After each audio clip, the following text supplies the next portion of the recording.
Halo Sobat Sehat, pada kali ini saya akan berbagi informasi seputar gizi dan penyakit stroke. Simak terus ya pembahasannya. Stroke merupakan serangan akut akibat penurunan fungsi syaraf yang disebabkan karena penyumbatan dan pecahnya pembuluh darah yang menyebabkan suplai oksigen ke otak berkurang. Hal ini menyebabkan sel mengalami nekrosis atau kematian sel otak sehingga anggota tubuh tidak dapat berfungsi dengan baik. Ketika sebagian area otak mati, bagian tubuh yang dikendalikan oleh otak yang rusak tidak dapat berfungsi dengan baik. Hal inilah yang menyebabkan beberapa orang menjadi sulit berjalan, hilang keseimbangan, gangguan penglihatan, bingung dan sulit berbicara, lemah wajah, lengan, dan kaki. Lalu, banyak nggak sih yang terkena stroke? Sebanyak 107 juta penduduk dunia mengalami stroke dan di Indonesia sendiri terdapat lebih dari 2 juta pasien stroke. Kejadian stroke terbanyak ditemui pada kelompok usia lebih dari 55 tahun dan didomisili oleh masyarakat di perkotaan. Faktor resiko stroke ada yang bisa dikendalikan dan tidak bisa dikendalikan. Faktor yang tidak dapat dikendalikan diantaranya yaitu usia.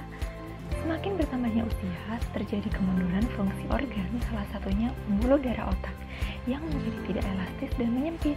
Hal ini berdampak pada penurunan aliran darah ke otak. Menurut studi kasus, laki-laki lebih berisiko 3 kali lipat dibandingkan wanita. Faktor keturunan juga berpengaruh loh. Jika ada anggota keluarga yang menderita stroke, maka akan meningkatkan resiko mengalami stroke. Sedangkan faktor yang bisa dikendalikan diantaranya, hipertensi dapat merusak dinding pembuluh darah dan menyebabkan timbulnya plak.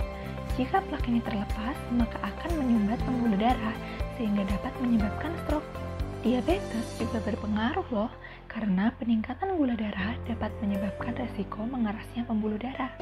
Kadar lemak atau kolesterol yang meningkat dalam darah dapat menimbulkan plak dan menyumbat pembuluh sehingga dapat memutuskan aliran darah ke jantung dan otak. Pola hidup yang tidak sehat seperti merokok dan mengonsumsi alkohol serta kebiasaan perilaku sedentari atau kurang beraktivitas fisik akan mengakibatkan obesitas sehingga memicu terjadinya stroke. Apa saja sih syarat diet atau pemberian makanan untuk penyakit stroke?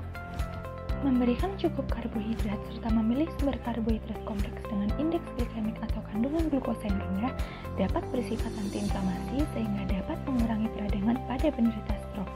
Bahan makanan sumber karbohidrat yang dianjurkan antara lain umbi-umbian, gandum sagu atau serealia, dan beras merah. Memberikan cukup protein dengan jenis protein nabati serta protein hewani yang mengandung lemak rendah hingga sedang. Contohnya, kacang-kacangan, tahu, tempe, ikan segar, daging tanpa kulit, daging sapi, telur ayam, dan susu.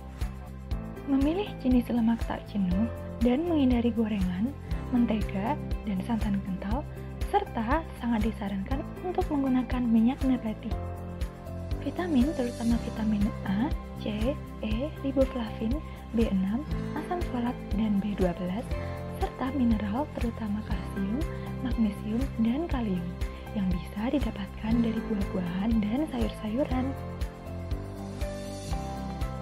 Lalu, bahan makanan apa saja sih yang tidak dianjurkan? Makanan tinggi lemak jenuh dan lemak trans seperti jeroan, makanan yang digoreng, makanan ringan, dan fast food. Makanan tinggi natrium seperti makanan kaleng, kecap dan saus, daging yang diolah dan diawetkan, serta penggunaan MSG atau penyedap rasa. Berikutnya yaitu makanan dan minuman tinggi gula dan kalori seperti soft drink, aneka kue dan biskuit, permen, dan coklat. Berikut adalah contoh menu makanan yang dapat disajikan untuk penderita stroke. Masalah apa saja sih yang sering terjadi pada penderita stroke dan bagaimana cara mengatasinya? Pada kondisi aspirasi atau tersedak, perlu memodifikasi tekstur makanan menjadi saring atau bubur dan diberikan bertahap mulai dari porsi kecil.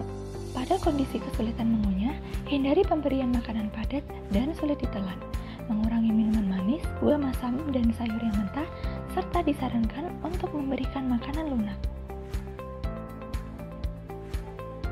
Nah, berikut tadi merupakan penjelasan singkat tentang gizi dan penyakit stroke. Semoga bermanfaat dan dapat meningkatkan pengetahuan sobat sehat ya. Terima kasih telah menonton video ini.